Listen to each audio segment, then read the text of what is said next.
हुकूमत इस कदर हम पे एहसान करती है कि पहले आके छीन लेती है, बाद में चश्मे दान करती है। पहले आके छीन लेती है, बाद में चश्मे दान करती है। ये वो तरीका है कि पहले आप इन कृषि बिलों को लाकर हमसे हमारी जमीन छीनना चाह रहे हो, फिर पानी किसे दोगे? तो ये पानी किसके लिए होगा? ये कॉर्पोरेट जगत के लिए पानी होगा।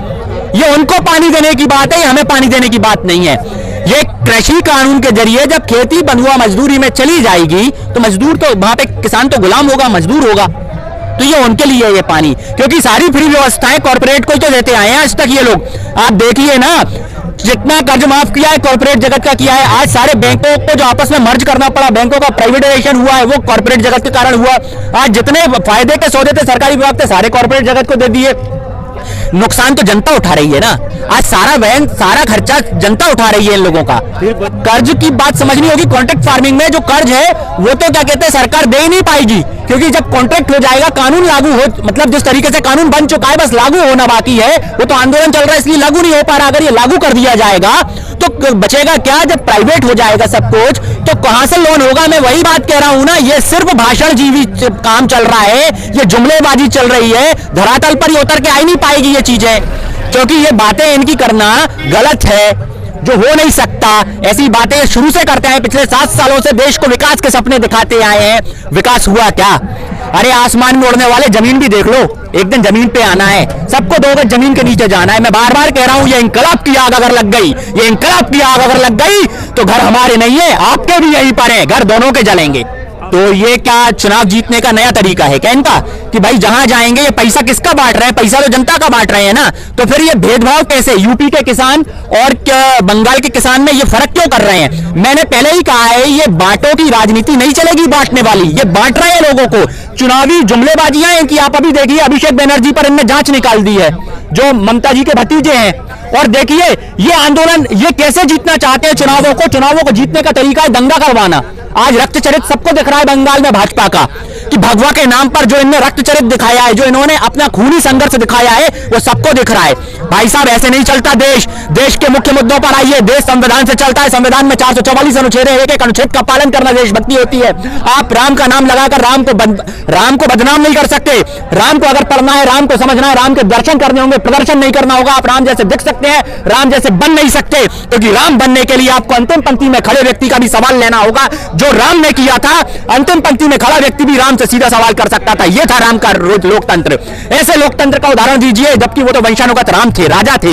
ये तो हमारे वोट से चुने हुए लोग हैं जो आज हम पर राज कर रहे हैं। एक तरफ शिवराज जी को मच्छर काट जाता है, तो मच्छर काटने पर ये उन्हें वहां पर सस्पेंड कर देते हैं, और सीधी जो बात हादसा होता है उसमें परिवहन मंत्री इस्तीफा नहीं देते। परिवहन मंत्री वहां पर बैठकर बढ़िया क्या कहते हैं नाश्ता भोजन कर रहे होते हैं। तो ये किस प्रकार का लोकतंत्र आप देश को देना चाहते हो? अरे आपने तो धर्म को बेच दिया है, राम को भी बंधुआ मजदूर बना दिया है हमारा, और आप उसे बेच रहे हो राम को। राम एक बार बंदी बने थे जब रावण का राज था, तब बंदी बने थे, मेघनाथ ने बंदी बनाया था। और आज मोदी का राज है, जहां बीजेपी ने राम को बंदी बना लिया है। ये दूसरी बार राम बंदी बने हैं। तो बताइए रावण राज्य है, राम राज्य है? अब पेट्रोल के दाम बढ़ गए जी। बीजेपी के प्रवक्ता ये बता रहे कि 11% बाइक की बिक्री बढ़ गई। कैसे? जब पेट्रोल खरीद सकते हैं इसलिए तो बाइक खरीद रहे।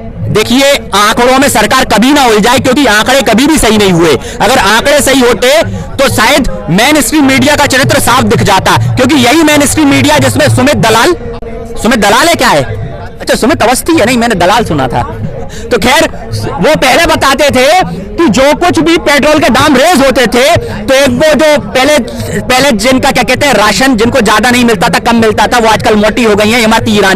इमरती रानी वो मोदी जी के साथ जो रहती हैं, वो टंकी लेकर आवाज लगाती थी, कोई पेट्रोल के लिए आवाज लगाता था, और तब कहते थे कि ये देश मतलब इसके लिए सरकार जिम्मेवार है और सरकार भ्रष्टाचार कर रही है। लेकिन आज जब पेट्रोल महंगा हो रहा है तो ये क्या कहते हैं इसको राष्ट्रवाद बता रहे हैं।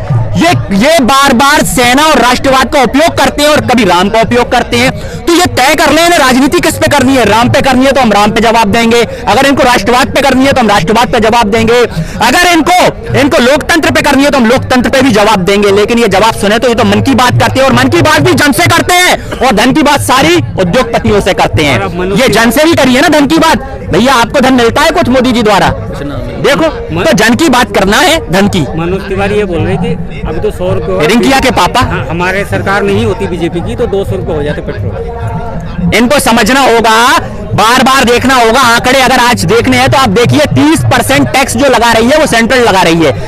30 रुपए टैक्स सेंट्रल वसूल रही है, 19 रुपए इस पर राज्य सरकारें वसूल रही है, कोई इस पर 30 रुपए भी वसूल रही है। जैसे हमारे मध्य प्रदेश में 100 रुपए पेट्रोल के दाम है, जबकि प्रति बैरल दाम 30 रुपए चल रहा है पेट्रोल का, 29-30 रुपए।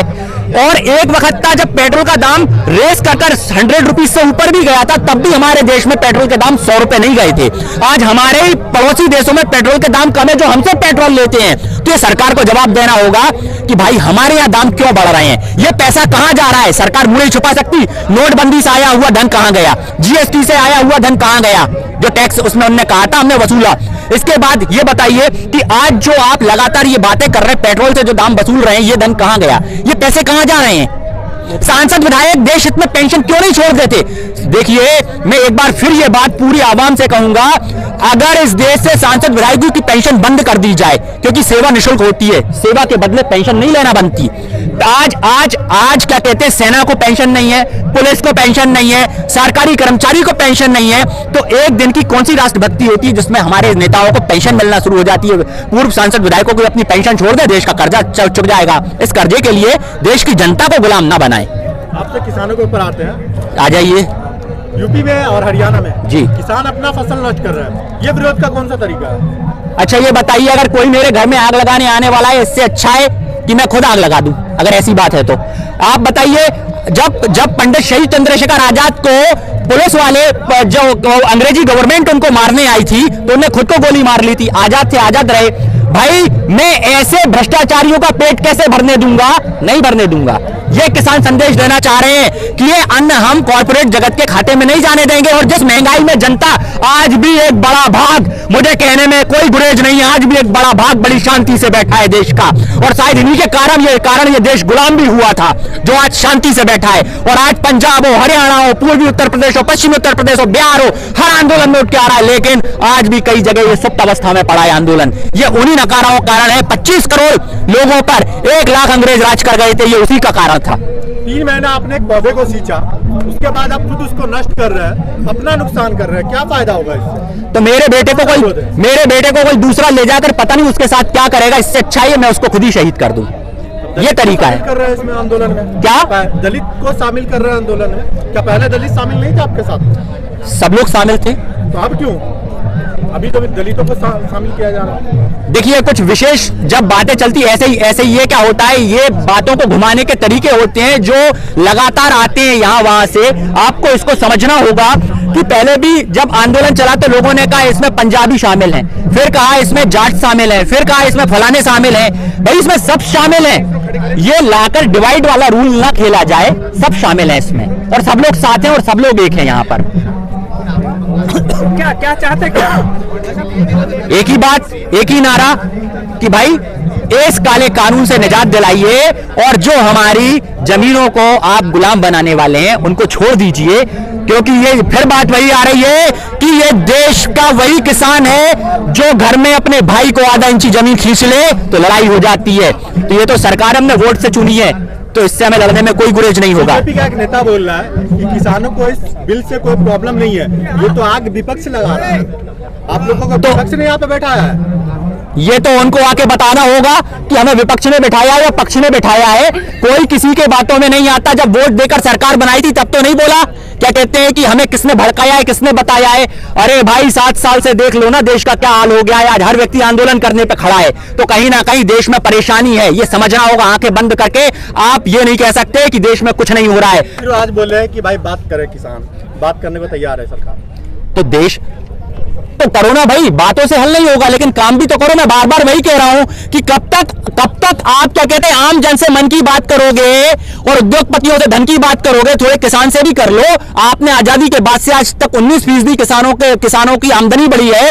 आज किसान हर चीज एमआरपी पर खरीद रहा है, लेकिन वो एमएसपी पर बात कर रहा है अपनी, मतलब मैक्सिमम ऑफ रिटेल प्राइस पे चीजें लेके आ रहा है। न्यूनतम समर्थन मूल्य मांग रहा है, तो क्या बुरा कर रहा है, उसको दीजिए ना। वो क्या दिक्कत है एमएसपी देने में। भाई भाजपा के बड़े बड़े कार्यालय बनाने में दिक्कत नहीं हुई आपको। आपको दिक्कत नहीं हुई कहीं भी, क्या कहते हैं, बड़ी बड़ी रैलियां करने में? ये किसका पैसा था? आपकी रैलियां कैसे बनी? आपने इतना पैसा जो बांटा, या सांसद विधायक जो पेंशन खा रहे हैं, ये किसका पैसा है? आपको वहां दिक्कत नहीं हुई? कभी भी अपनी तनख्वाहें बढ़ा लेते हो, कभी भी पेंशन बढ़ा लेते हो, रोको ना, बंद करो ना। देश का पैसा तो वैसे ही बच जाएगा। प्रधानमंत्री ने क्लियर कहा एमएसपी है, रहेगा।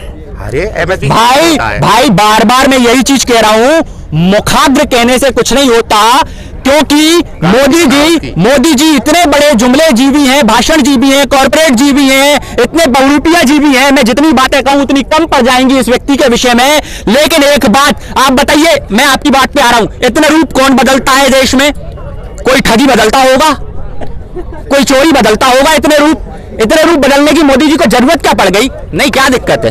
क्या दिक्कत है? आप रूप क्यों बदल रहे हो? चलो मैं आपकी बात पे भी आ जाता हूं। एमएसपी पे गैस की टंकी पर गारंटेड सब्सिडी मिलती थी, जो इन्होंने कहा था सीधे खाते में आएगी। बताओ गैस की टंकी की सब्सिडी बंद हुई कि नहीं हुई? हो गई ना आज सब्सिडी बंद। तो गारंटेड जब सब्सिडी जा सकती है हमारी जुमलेबाजी के नाम पे, तो ये बताइए एमएसपी पर तो अभी कानून भी नहीं बना है, गारंटी भी नहीं बनी है। हम तो इसकी गारंटी चाह रहे हैं। और फिर हम कहेंगे इसी बात पर, मोदी जी पहले नहीं थे, अब हमारे लिए नहीं है, और आगे नहीं रहेंगे, आगे नहीं रहेंगे। इसका जवाब इनका तो लंबा प्लान है, कह रहे हैं कि फिर आएंगे, तुम जो करना कर लो। बंगाल के अंदर जिस प्रकार से दंगे करा रहे हैं, जिस प्रकार से ये उपद्रव करा रहे हैं, क्या ऐसे आएंगे देश में? ये ऐसे हम आने देंगे इन्हें? मैं कह रहा हूं ना, ये इंकलाब की आग है। अगर आग उठी है, हमारे घर में लगेगी तो आपके घर में भी लगेगी, घर दोनों के इस देश में। ये सुप्त जनता में जो पड़ी है, उसको जागना होगा, उसको बताना होगा इनको। योगी जी तो बोल रहे हैं कि बहुत सुशासन व्यवस्था चल रहा है, सब कुछ। योगी जी देश के प्रधानमंत्री हैं क्या?